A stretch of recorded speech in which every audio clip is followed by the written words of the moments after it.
দেখো মুখের মধ্যে একটা ফেস প্যাক লাগিয়েছে, আর মুখে খালি ফেস প্যাক লাগালে হয় না, গলাটাতেও লাগাতে হয়, কারণ গলাটাও তো মুখেরই অংশ, তাই নয় কি? এনিওয়ে, তো আজকে একটা ছোট্ট ব্লগ শেয়ার করছি তোমাদের সাথে। তো এখন প্রায় 1:45 মতো বাজে, চান টান করতে যাবো, রান্নাবান্না হয়ে গেছে।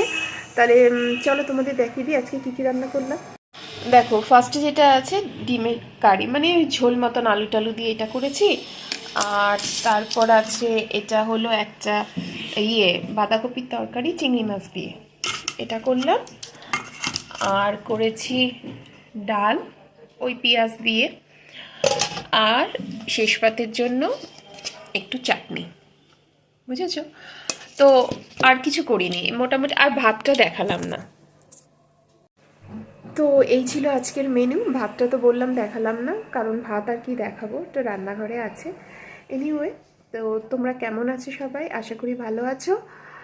তো আমার চ্যানেলটা সাবস্ক্রাইব করে আমার পাশে থেকো, আমাকে হেল্প করো, সাপোর্ট করো। আর আমার এই ভূতের মতন মুখটাকে প্লিজ ইগনোর করো, কারণ আজকে খুব দেরি হয়ে গেছে বলে আর এটা মেখেই তোমাদের সাথে ছোট্ট একটা ভিডিও শেয়ার করলাম। তো এনিওয়ে, সবাই খুব ভালো থেকো, সুস্থ থেকো, দেখা হচ্ছে অন্য কোনো একটা ভিডিওতে।